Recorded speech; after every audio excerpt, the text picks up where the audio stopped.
ఊరుకు స్వర్ణ, ఎందుకలా ఏడుస్తున్నావు? అదృష్టం బాగుండి పెద్ద గండం నుంచి బయటపడ్డావు.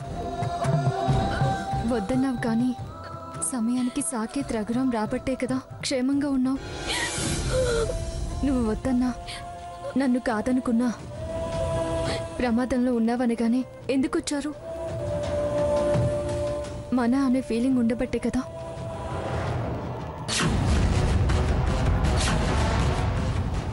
సావిత్రి, సావిత్రి రా, బయటికి రా.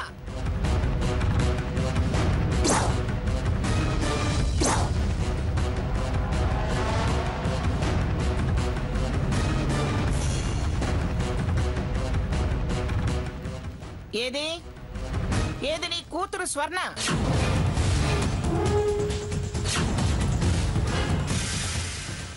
ఏమే బుద్ధి తక్కువదానా?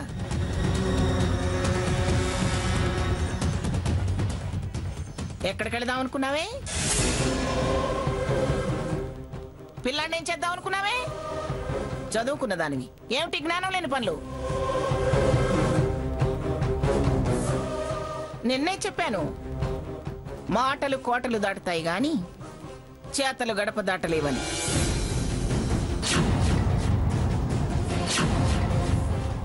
ఇప్పుడేమైంది? ప్రాణాలను చెత్తు పట్టుకొని ఎవరు నా వాళ్ళు, ఎవరు రక్షించే వాళ్ళని వెతుక్కోవలసి వచ్చింది.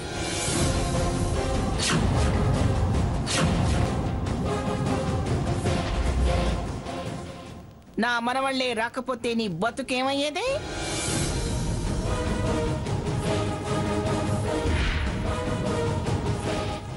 ఏం సావిత్రి, అదా పిల్లాన్ని ఎత్తుకుని ఒంటరిగా గడప దాటి వెళ్లేదాకా నువ్వేం చేస్తున్నావు? ఇదేనా దాని మీద నువ్వు చూపించే శ్రద్ధ, ప్రేమ?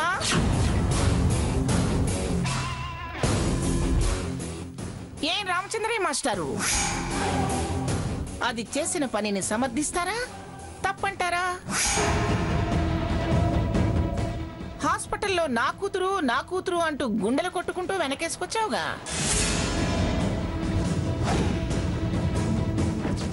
అదలా వెళ్ళిపోతుంటే నువ్వేం చేసావయ్యా? మరి వెనకాల వెళ్ళలేదే? అది వెళ్ళటం మేము చూడలేదమ్మా. ప్రేమలున్నవాళ్ళం, పేగుబంధాలున్నవాళ్ళం కళ్ళల్లో పెట్టుకుని చూసుకుంటానన్నావు కదయ్యా. చూడకపోవడం ఏమిటి రామచంద్రయ్య?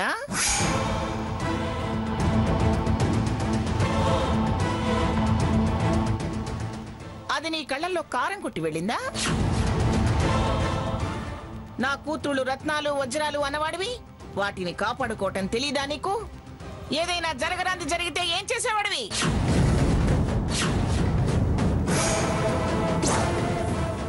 ఏ రామచంద్రయ్య, ఏమిటి ఏం మాట్లాడరే? నా బిడ్డలు కొడుకుల్లా భుజాలు దాటి ఎదిగారని భుజాలు కొట్టుకోవడం కాదు, బాధ్యతగా ఉండాలి. లేకపోతే ఇలాగే నీళ్లు నములుతూ నేల చూపులు చూస్తూ నిలబడాల్సి వస్తుంది. వింటున్నావా మహాతల్లి? తమరి దయ వల్ల మేము ఎన్నెన్ని మాటలు పడాల్సి వస్తుందో. దాన్నంటావేమిటి? అదలా చేయడానికి కారణం మీ పెంపకం.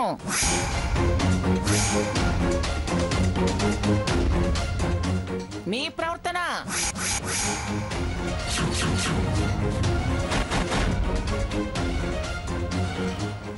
అది మొదటిసారి తిరగబడ్డప్పుడే గోబ గుయ్యమనిపించినట్టయితే అది ఇక్కడ ఉండేది కాదు, గడప దాటి వెళ్లేది కాదు.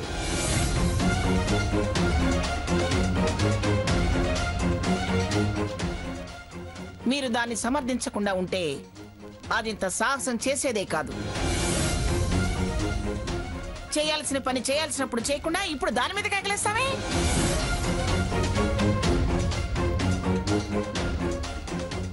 ఆవులు చేలో మేస్తే దూడలు గట్టున మేస్తాయా? మీ నోటితోనే వాళ్ళని మమ్మల్ని పొగిడారు, ఇవాళ మమ్మల్ని తప్పు పడుతున్నారు.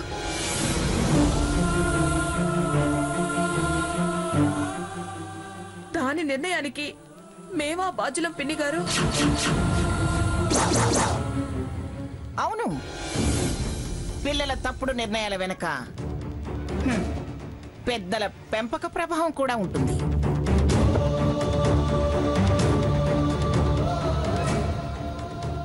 బాచులమా పిన్ని గారు అని తెలివిగా అడుగుతున్నావే. జరిగిందేదో జరిగిపోయింది, వదిలేయండి అమ్మమ్మ గారు. అవును నానమ్మ, తను అసలే బాధపడుతుంది. స్వర్ణ, ఇంకెప్పుడు ఇలాంటి తప్పుడు నిర్ణయాలు తీసుకోకు.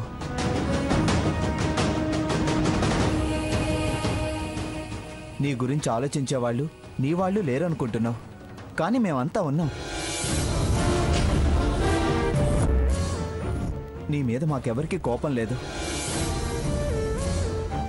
ఏమిట్రా అదేదో అమాయకురాలు ఆలోచన లేనిదన్నట్టు దానికి చెప్తున్నావు?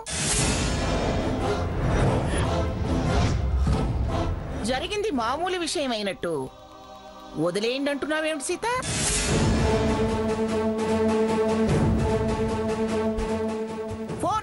అని సాకేత్ని ఎదిరించిన గొప్ప తెలివైన బుర్రదాంది.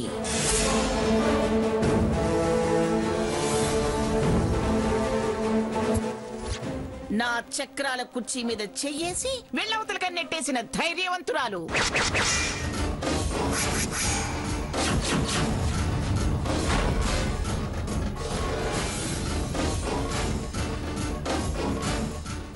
అనవే, ఇప్పుడు అనవే. రా, 498 అని ఇప్పుడను.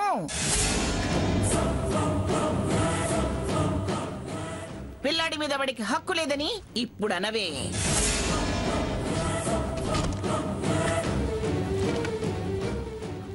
ఏయ్, కన్నది నువ్వే కావచ్చు, కానీ కన్న తండ్రి వాడు. వాడికి పిల్లాడి మీద సమాన హక్కులున్నాయి.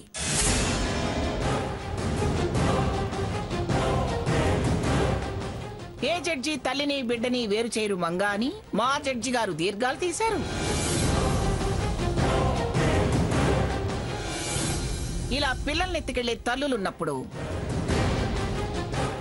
తండ్రి సమక్షంలో పెరగాలని చెప్పరా బుద్ధున్న వాళ్ళు?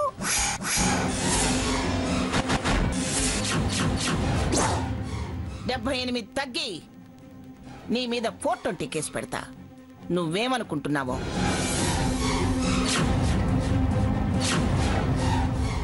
$88 వెతికి నీ నిరుకున పెడతా. జాగ్రత్త. రావే, రా, వచ్చి ఇప్పుడు నెట్టవే కుర్చీ. నెట్టో.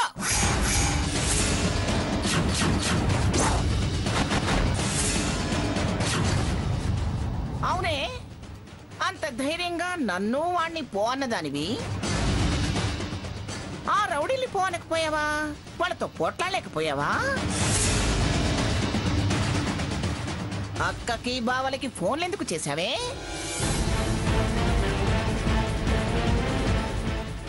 చూడు, నిన్ను పిల్లాన్ని రక్షించుకుంది వాడే, నీ మొగుడు.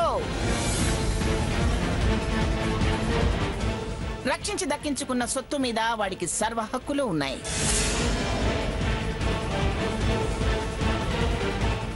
ఏంటమ్మా ఆలోచిస్తున్నావు? నీలా మనుషుల్ని వదిలేసుకునే వాళ్ళం కాదే మేము. నువ్వు చిన్నపిల్లవే, పిచ్చిదానా. నీలా ఆవేశాలు కొనసాగిస్తూ ఉండనే నేను ఆలోచిస్తాను. నేను నా పిల్లల క్షేమం ఆలోచిస్తాను. రా, ఇంటికెళ్దాం. రా. నేను రాను.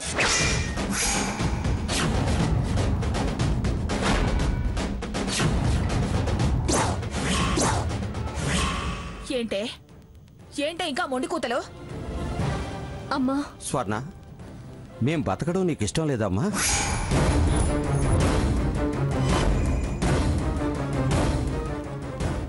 సరే, వద్దు రామచంద్రయ్య, వద్దు.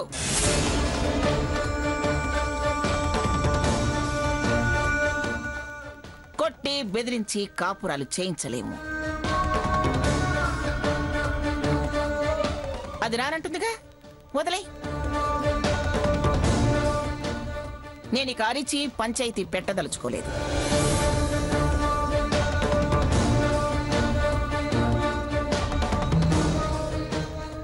చూడు రామచంద్రయ్య, దానిలా మొండికేస్తూ రావాల్సింది అని ఖచ్చితంగా నేను అన్నా. నువ్వు నా మునిమనవడి బాధ్యత తీసుకుంటానని హామీ ఇవ్వు. వాడి భవిష్యత్తు తీర్చిదిద్దుతానని నాకు గ్యారంటీ రాసివ్వు.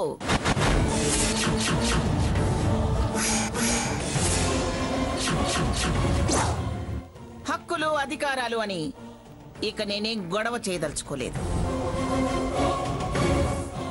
స్వర్ణ, ఇంకా ఎందుకే? ఎవరి అవసరం ఎవరికో అర్థం చేసుకో.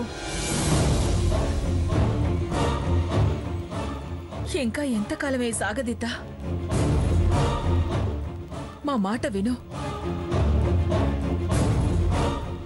మాకింత బాధ, వారికి కోపం మిగిల్చకే. స్వర్ణ, వద్దు వద్దు, దాన్ని బతిలాడద్దు, బలవంతం చెయ్యొద్దు. ఇక వదిలేయండి. తన చేతగాని తనంతో గెలవలేక వెనక్కి తిరిగి వెళ్ళిపోతుంది మంగమ్మ అని, స్వర్ణ చేతిలో ఓడిపోయిన మంగమ్మ అని, ఏమీ చేయలేక తోక ముడిచిన మంగమ్మ అని మీరంతా అనుకుంటున్నారేమో.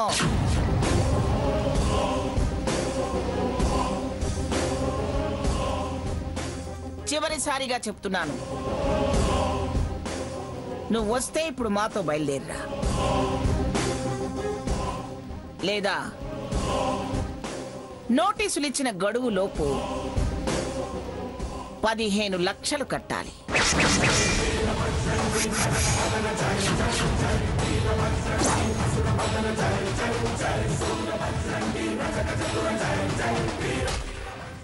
ఇల్లు ఖాళీ చేసి తట్టాబుట్ట సర్దుకుని వెళ్ళిపోవాలి.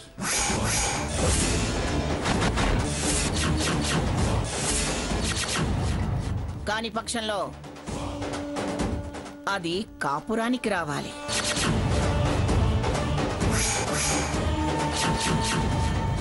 ఈ రెండే ఆప్షన్స్. ఇక ఈ విషయంలో రికమెండేషన్లు లేవు, రిలాక్సేషన్స్ లేవు, ఎగ్జంప్షన్స్ లేవు, ఎక్స్టెన్షన్లు లేవు.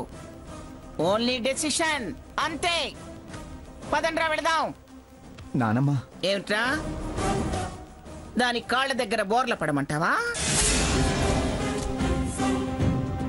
చెప్పాల్సింది చెప్పాను, ఆ తర్వాత వాళ్ళిష్టం. ఇదిగో రామచంద్రయ్య, శభాష్ స్వర్ణ, ఆ మంగమ్మ పొగరనిచ్చావు.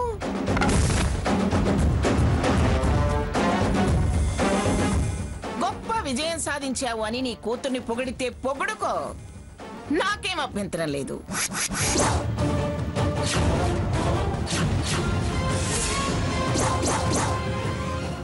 ఒకళ్ళకి తోడుగా ఇద్దరున్నారుగా, ఇద్దరి చేత కాళ్ళు నొక్కించుకుంటూ హాయిగా పడుకో.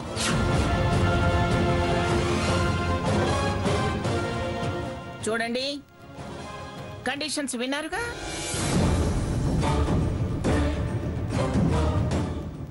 ఎవరు ఈ విషయంలో నాకు తెలియకుండా ఆర్థిక సహాయం చేయాలని చూసినా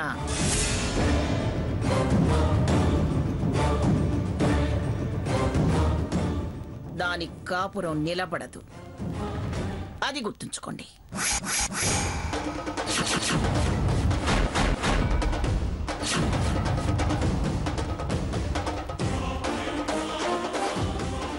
అమ్మ గ్రాని, చాలా పెద్ద ఎత్తే వేశావు. అందుకేనా ఇంత ప్రశాంతంగా ఉన్నావు. వాళ్ళు డబ్బు కట్టలేకన్నా కాపురానికి పంపాలి. కట్టగలిగినా కాపురం ముఖ్యం అనుకుంటారు కాబట్టి కాపురానికి పంపాలి. శభాష్ గ్రాని.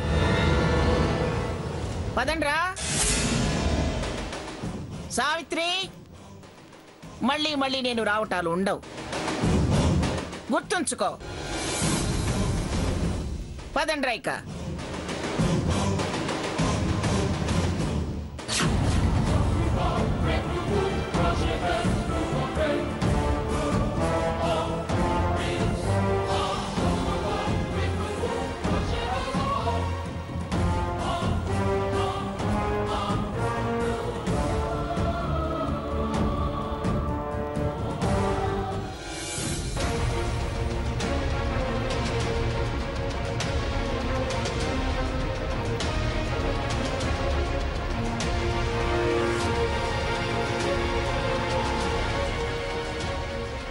నిన్ను చూస్తుంటే చాచి కొట్టాలనిపిస్తుంది.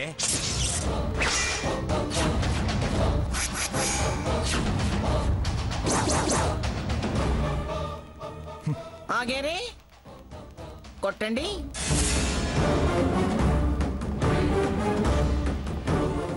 ఆ ముచ్చట కూడా తెచ్చుకోండి. ఆ తర్వాత తెలుస్తుంది మంగమ్మంటే ఏమిటో. ఏమిటో తెలిసేది? తల తీసి మొలేస్తావా? నేనేం చేశానని అంత ఆవేశపడుతున్నారు మీరు? సిగ్గు లేకుండా ఏం చేశానని అంటున్నావే? చేయాల్సిన మొదల పనులన్నీ చేసి వచ్చి ఏం చేశానని ప్రశ్నలేస్తావే?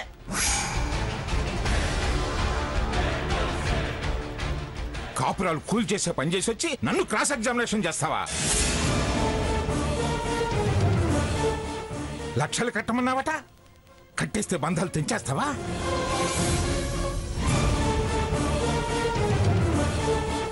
పెళ్ళాలు లేని మనవాళ్ళని చేస్తావా? మళ్ళీ పెళ్ళిళ్ళు చేస్తావా?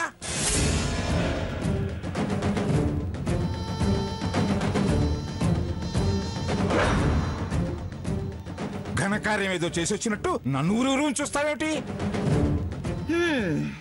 మీ బుర్ర అంతవరకే ఆలోచించగలుగుతుంది. అందుకే మున్సిపల్ జడ్జిగానే మిగిలిపోయారు.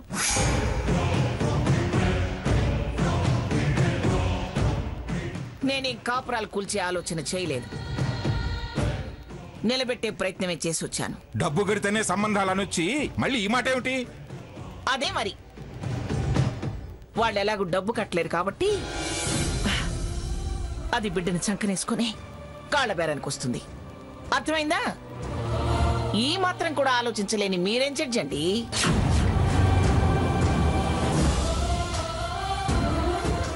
కరెక్ట్గా నువ్వు ఈ ఆలోచనతోనే ఆ కండిషన్ పెట్టావని నేను అనుకున్నాను గ్రాని. విన్నారా? సరిగ్గా విన్నారా? ఏమండి, మీ మెదడుకి నా మెదడుకి తేడా ఎంతో తెలుసా? నా మెదడు తులం 1,00,000 పలికితే మీ మెదడు కేజీ 10 రూపాయలు కూడా పలకదు. నీ తల పొగరు వాడి తల తక్కే ఇంత దాకా తీసుకొచ్చింది.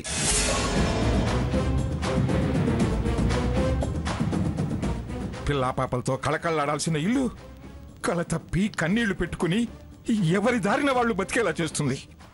దానికి తల పొగరెక్కి పిచ్చి వేషాలు ఇస్తుంటే నాది తల పొగరు, వాడికి తల తిక్క అంటారే?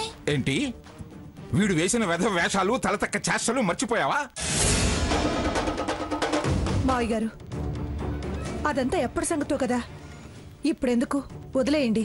అప్పటి పాపాలే ఇప్పుడు ఇలా శిక్షలుగా మారాయమ్మా. తాతయ్య, ఇవన్నీ ఎల్లకాలం ఉండేవి కావు, అన్నీ సర్దుమణుగుతాయి. పొరప వీళ్ళ బుద్ధే చెడిందనుకున్నాను. నీకు వీళ్ళకబట్టిన పిచ్చే పెట్టింది. అందుకే పెళ్ళానికి అడ్డదడ్డమైన కండిషన్స్ పెట్టి ఇంటికి రాకుండా చేశావు.